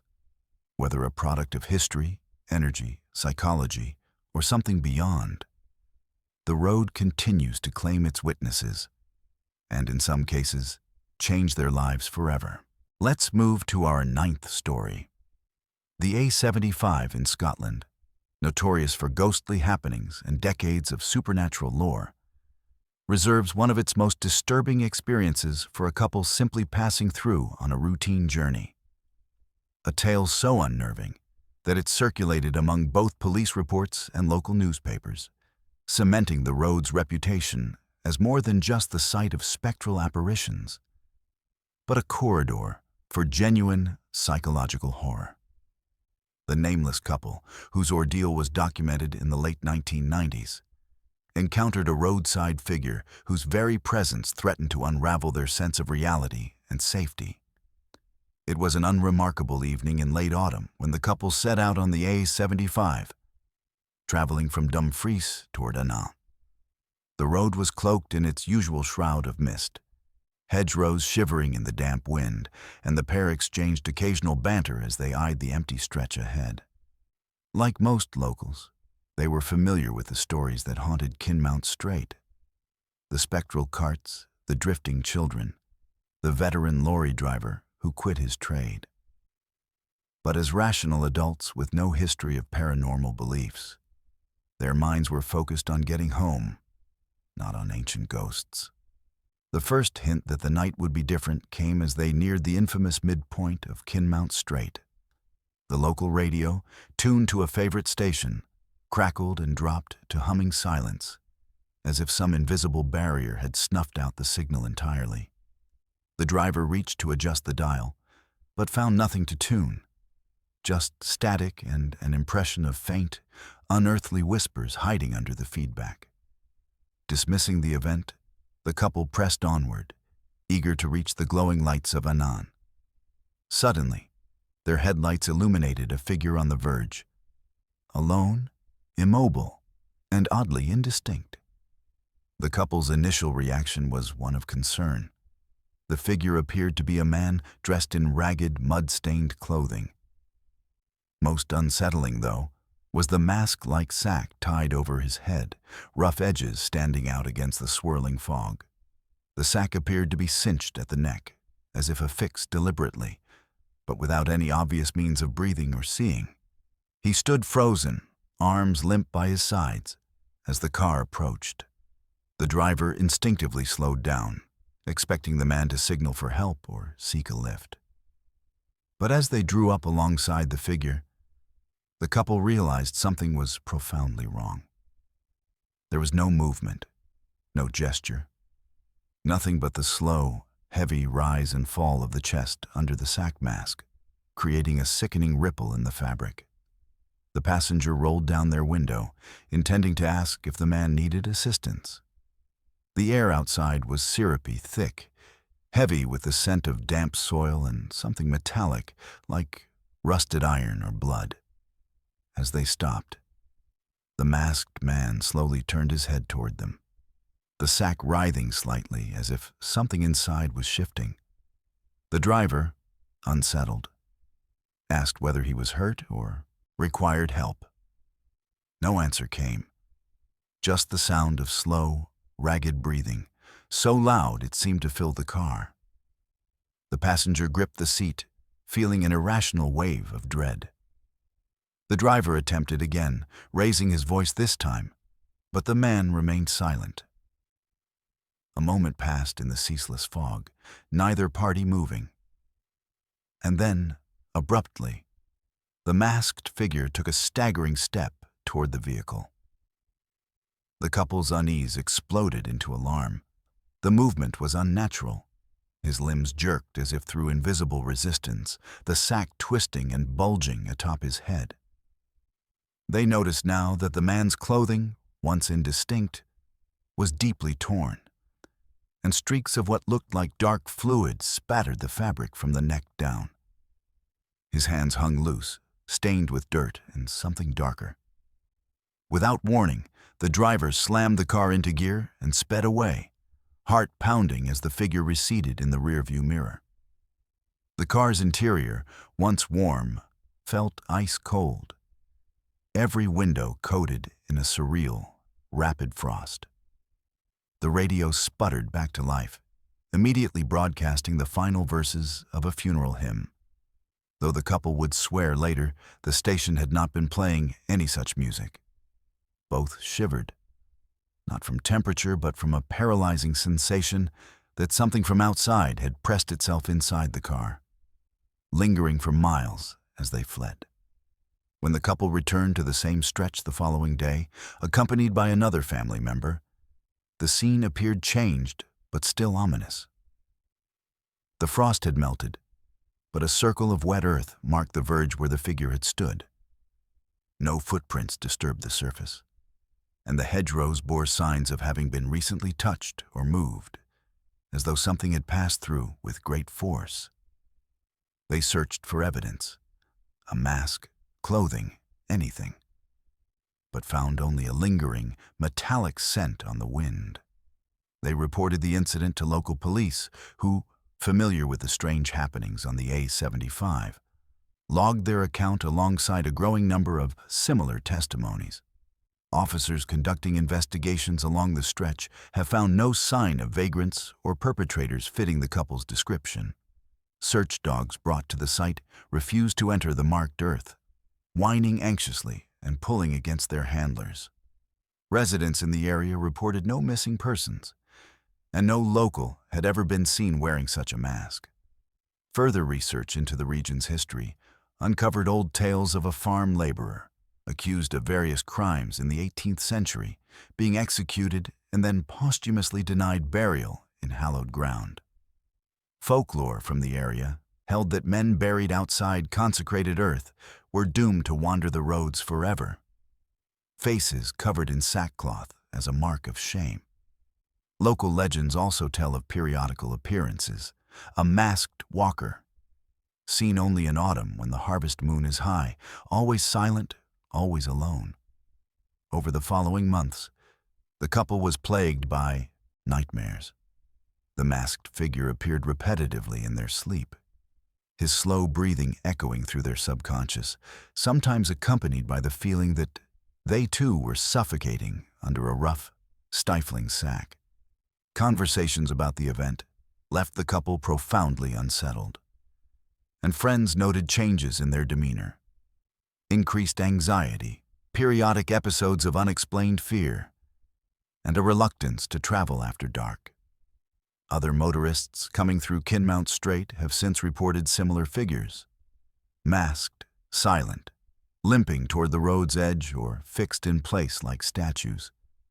Some claim to have seen the sack twitch or pulse as though alive, while a few report hearing fragments of whispered words, mostly gibberish, mixed with the sound of slow, strained breathing. Paranormal researchers visiting the site have experienced sudden drops in temperature, unexplained nausea, and intermittent failure of electronic equipment. A handful of psychics have attempted to read the area, reporting the presence of deep, unresolved grief, and a sense of banishment and shame tied to the land's history. They theorize that the masked figure represents more than just a tragic ghost. It may be a collective echo of guilt or ostracism, so powerful it becomes semi-physical under certain conditions. Skeptics note the coincidental timing of sightings, autumn near harvest, under full moon, but admit the consistency and emotional impact of the experiences cannot be discounted. For the couple, the encounter left a lasting mark, a story retold countless times to family and friends, yet always with a sense of unfinished business. They often wonder what compelled the figure toward their car, why the mask squirmed as though suffocating, and whether their flight saved them from something worse than fear.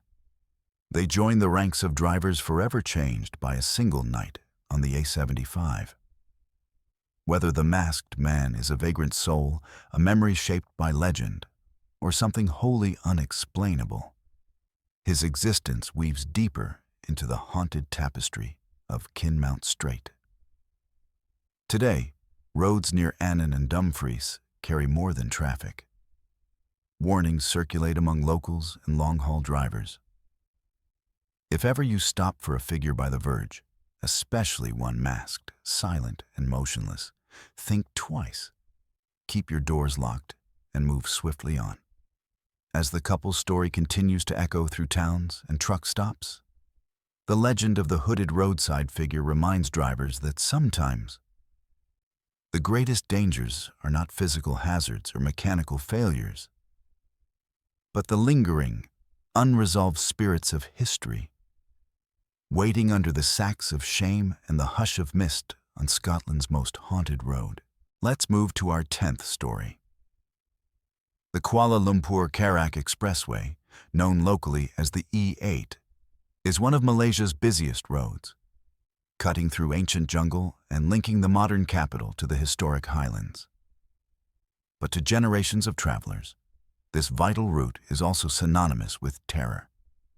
An artery of asphalt haunted by decades of spectral encounters, vanishing bodies, and unexplained disasters. Long regarded as the most haunted highway in the world, the E8's history brings together myth, tragedy, and chilling accounts from drivers who swear they've glimpsed the supernatural on its winding path. The origins of the Karak legend stretch back far before the highway itself existed. Local folklore holds that the lands between Kuala Lumpur and the highland towns are the site of ancient burial grounds and secret ceremonial sites, guarded by entities called Penanggalan and Pontianak, spirits whose rage or heartbreak binds them to the earth. Even the colonial British, who built early roads through the jungle, reported strange lights and unearthly noises long before anyone dreamed of the expressway. But it was the completion of the Karak Expressway in the 1970s that transformed the legend into a living nightmare. Construction workers, many of whom slept on site in makeshift camps, told stories of apparitions appearing in the fog at dusk. Some swore they'd heard cries from below the ground, and a handful abandoned their posts after witnessing glowing eyes staring at them from beyond the tree line. The first major disaster to anchor the road's reputation occurred on February 28, 1990, when a catastrophic accident involving over a dozen vehicles left road scattered with debris and tragedy. Among the dead was a family whose ghostly encounters became central to the highway's enduring lore. According to multiple rescue workers, the bodies at the scene were accounted for except one, a young boy, last seen alive and reportedly wandering the wreckage before vanishing into the jungle edge. Later witnesses would claim to see a child walking the median at night, eyes vacant and arms raised as if searching for someone. For years after, stories proliferated. Drivers traveling the expressway late at night described seeing spectral hitchhikers, often women in white, standing by the shoulder, waving desperately, their forms illuminated by the brief flash of passing headlights before melting into darkness. Attempts to stop and help are met with silence, and the figure always disappears before proper contact. Some drivers have reported picking up these hitchhikers, only for the apparition to vanish from the rear seat mid-trip, leaving the cabin cold and echoing with unwanted whispers. Most chilling are the accounts involving the yellow Volkswagen. Beginning in the 1990s, motorists reported seeing a battered old Volkswagen Beetle weaving erratically between the lanes. If a driver attempted to pass, the yellow car would appear again ahead, repeating the cycle no matter how many times it was overtaken. Those who dared to ignore the phenomenon reported mechanical failures, lost time, or sudden circular detours that left them disoriented and out of touch with reality. Seasoned truckers from Karak to Kuala Lumpur now warn newcomers. If you see the yellow car, do not engage. The origins remain murky. Some claim the vehicle belonged to a traveler who died in a crash decades ago, doomed to repeat his final journeys endlessly. A recurring tale is that of the headless motorcyclist. Hundreds of commuters have shared stories of a phantom biker racing past with impossible speed, helmeted but unmistakably lacking a head on his shoulders.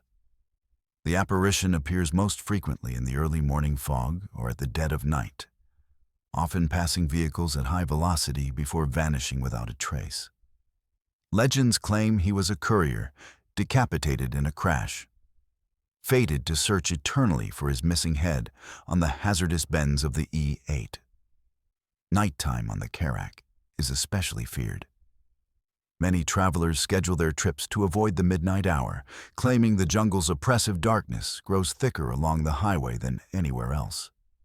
Tales abound of vehicles breaking down with no mechanical cause, only for drivers to see shadowy shapes circling their car as nearby jungle sounds fall silent. Stranded motorists have reported tapping on their windows, ghostly faces pressing to the glass, and voices whispering their names even when traveling alone. Cell phones lose signal inexplicably in certain stretches, compounding the isolation. The supernatural reputation of the Karak Expressway is further fueled by incidents involving law enforcement. Patrol officers have encountered spectral children wandering the divided lanes, seeking help or simply standing motionless as traffic passes straight through. Other police reports describe vehicles that apparently vanish, chasing suspected speeders, only to find no sign or evidence except for a sudden chill in the air and the impression of unseen eyes watching from the roadside. Monks and spiritual leaders have conducted blessings and exorcisms along the E8's most active stretches over the years. Local temple records show periodic mass prayer rituals aimed at pacifying restless spirits, with hundreds of lanterns released for the many lives lost to accidents and, some believe, to supernatural causes. Shopkeepers near Karak town keep charms and talismans for travelers, urging caution and invoking protection rituals whenever someone mentions the highway after dark. The dangers of the Karak Expressway are not limited to legend. Statistically, the road has one of the highest rates of fatal accidents in Malaysia, often on clear nights in well-lit stretches, without apparent environmental cause. Some say the number correlates not to traffic or weather, but to spirit cycles, when apparitions are most active and determined to interact or disrupt the living. Families in nearby villages hold stories of relatives lost to accidents, only to encounter their restless spirits wandering the roadside years later, caught between worlds. Psychological effects on survivors are well documented. Drivers speak of cold zones, places where not only the temperature drops, but the mind seems to cloud. Investigators have cataloged symptoms: loss of time, confusion, memory lapses, and sudden waves of dread or melancholia. Sleep-deprived travelers encounter shadows flickering at the periphery of vision, voices reciting their names, and the unmistakable sensation of being watched. Never alone, always pursued. Paranormal societies now gather in groups for nighttime excursions, sharing findings and supporting each other through rituals sworn to give courage. Still, skeptics offer explanations. Some attribute the apparitions to the road's hazardous design, tight curves, poor lighting, and the psychological stress of jungle isolation. Yet, even seasoned drivers, policemen, truckers, and bus operators remain steadfast in their belief that not all dangers on the Karak are physical. Automotive engineers investigating accident sites have reported mysterious markings, rapid temperature changes, and instruments malfunctioning without explanation. Despite official warnings and popular legends, the expressway remains vital for commerce and tourism. Busloads of school children and families pass along haunted stretches daily, some blissfully unaware, others clutching protective talismans. The Karak's haunted reputation is now preserved in horror films, novels, and documentaries, retold through generations, adapting with every new encounter and unexplained tragedy. For those who traverse the E8, practical advice emerges from decades of experience and superstition. Never stop for hitchhikers. Never attempt to race or overtake another vehicle more than once if it reappears in front. Keep windows up and doors locked, especially on moonless nights. And if your phone suddenly dies or GPS spirals, remain calm and drive onward, ignoring the whispers.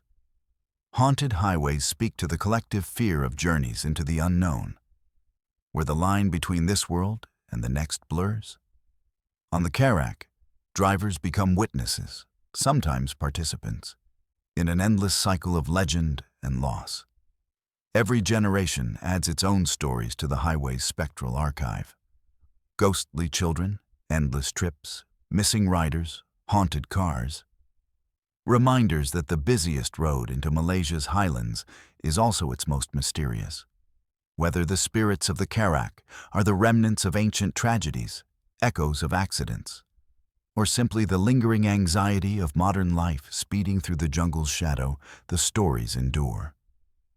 The expressway continues to claim lives, conferring no answers but countless chills, as new travelers look into the dark and see just for a second, someone, or something, looking back, searching for company. On Malaysia's most haunted highway, let's move to our 11th and final story. Route 666 in the American Southwest, stretching through the desolate landscapes of New Mexico, Colorado, and Utah, earned its sinister reputation not just from its biblical number designation, but from decades of unexplained phenomena that have left even the most hardened travelers questioning their sanity. Among all the haunted highways we've explored tonight, none carries the weight of supernatural dread quite like this cursed stretch of asphalt, where reality itself seems to bend and twist under the endless desert sky. The highway's dark reputation began almost immediately after its designation in 1926. Local Native American tribes had long avoided the region, speaking in hushed tones of skinwalkers and shape-shifting entities that roamed the desert at night. When the federal government laid down asphalt over these ancient lands, they unknowingly created a corridor that would become synonymous with terror. The road's numerical designation, 666, the biblical number of the beast, seemed almost prophetic as reports of supernatural encounters began accumulating within the first decade of its existence. Among the most documented and disturbing phenomena is the appearance of hellhounds, massive black canines with glowing red eyes that chase vehicles along the highway at impossible speeds. Unlike typical animal encounters, these creatures seem to materialize from the darkness itself, keeping pace with cars traveling at highway speeds for miles before vanishing without explanation. Tommy Amarion, a long-haul trucker who traveled Route 666 regularly in the 1980s, provided one of the most detailed accounts of a hellhound encounter that would forever change his perception of the road. Emerion was hauling a load of electronics from Albuquerque to Denver when his nightmare began just past midnight on a moonless October night. The desert stretched endlessly on both sides, broken only by the occasional mesa silhouetted against the star-filled sky. His CB radio crackled with static, and the temperature gauge on his truck began fluctuating wildly despite the cool desert air. As he crested a small hill, his headlights illuminated something that defied rational explanation. A massive dog, larger than any earthly breed, stood in the center of the highway, its coal-black fur seeming to absorb light rather than reflect it. The creature's eyes burned like molten coals, casting an eerie red glow that penetrated the windshield of Emerion's truck. Most unsettling of all was its posture. The Hellhound stood perfectly still, as if waiting, its gaze locked onto Emerion with an intelligence that felt almost human. Emerion slammed on his brakes, the truck's air brakes hissing as he fought to stop before colliding with the apparition. But as his headlights drew closer, the creature began to move. Not away from the truck, but alongside it, matching his speed with supernatural grace. The Hellhound's massive paws made no sound on the asphalt, and its breathing produced no visible vapor in the cold desert air. For nearly 10 miles, the beast ran beside Emerion's truck, occasionally turning its burning gaze toward him, its mouth opening to reveal rows of teeth that gleamed like polished obsidian. The psychological impact on Emerion was immediate and profound. He later described feeling an overwhelming sense of dread, as if the creature was not just running alongside his truck, but somehow feeding on his fear. The radio filled with incomprehensible whispers in languages he didn't recognize, and the truck's heater began blowing air so cold it turned his breath to vapor. When he tried to speed up, the Hellhound effortlessly matched his pace. When he slowed down, the creature did the same, never breaking stride, never showing signs of fatigue. Just as suddenly as it had appeared, the Hellhound veered off the highway and dissolved into the darkness, leaving Emerion shaking and disoriented. When he stopped at the next truck stop, other drivers noticed his pale complexion and trembling hands. The truck's paint bore long scratch marks along the passenger side. 4 parallel gouges that went through the metal as if clawed by something with razor-sharp talons. No earthly animal could have inflicted such damage while running at highway speeds. Emerion's encounter was far from unique. Route 666 has been the site of countless similar incidents, with drivers reporting everything from phantom vehicles that appear and disappear without warning, to ghostly figures standing in the middle of the road, seemingly oblivious to oncoming traffic.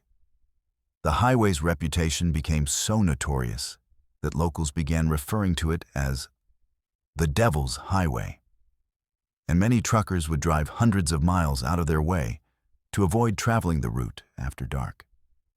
One of the most persistent legends involves the Girl in White, a spectral figure that appears to stranded motorists, offering help before revealing her true terrifying nature. Dozens of witnesses have reported encounters with a young woman in a torn white dress who approaches disabled vehicles along Route 666.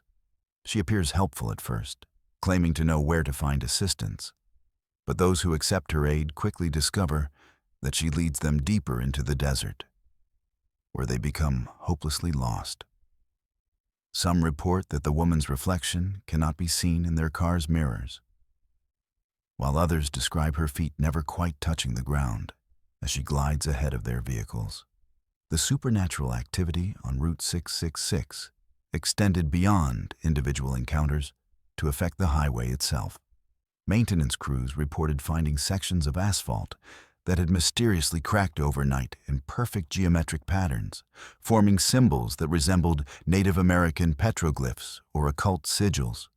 Equipment malfunctioned regularly, with heavy machinery breaking down for no apparent reason and electronic devices failing when brought near certain stretches of the road. Several construction workers quit after reporting that they heard voices calling their names from empty desert, or saw shadowy figures watching them from distant mesas. The phenomenon of lost time became increasingly common among Route 666 travelers.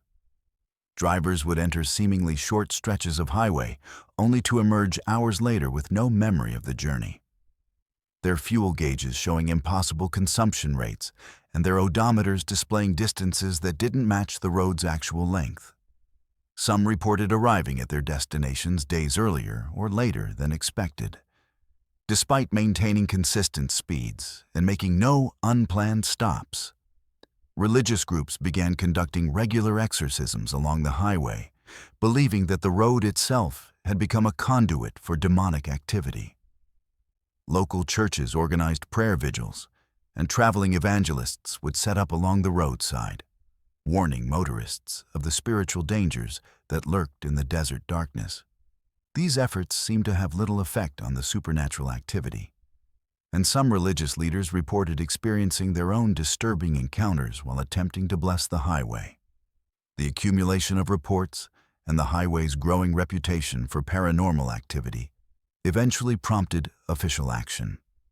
In 2003, the federal government quietly redesignated Route 666 as Route 491, officially stating that the change was made to reduce the theft of highway signs by collectors seeking souvenirs bearing the number 666. However, many locals believed the real reason was to distance the road from its supernatural reputation and reduce the number of thrill seekers who flocked to the highway, hoping to experience paranormal phenomena firsthand. Despite the renumbering, supernatural activity along the former Route 666 continues to this day. The desert landscape seems unchanged by bureaucratic decisions, and the entities that call it home remain as active as ever.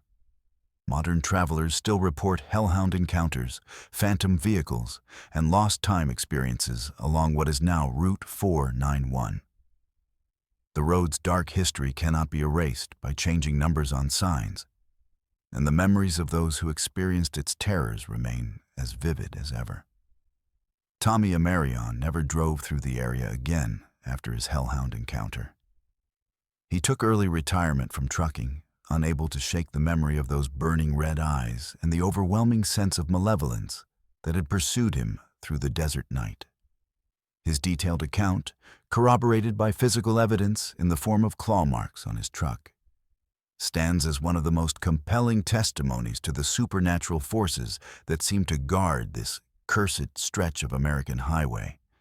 The stories we've shared tonight, from the ghostly miners of Pit Lane to the hellhounds of Route 666, remind us that some roads carry more than traffic. They bear the weight of history, tragedy, and forces beyond our understanding. As you travel the highways and byways in your own journeys, remember that sometimes the darkness holds more than meets the eye, and not every figure by the roadside is among the living. If these spine-chilling true stories have kept you on the edge of your seat, make sure to subscribe to Verified Fears for more documented encounters with the supernatural.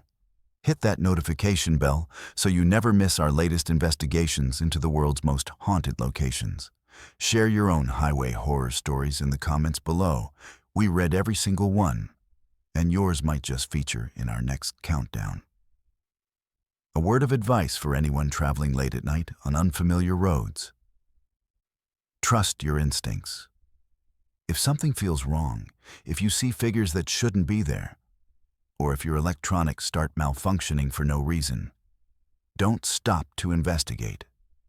Keep driving, keep your doors locked, and remember that sometimes the best way to survive an encounter with the supernatural is simply to keep moving. The dead may walk among us, but they cannot follow where the living refuse to linger.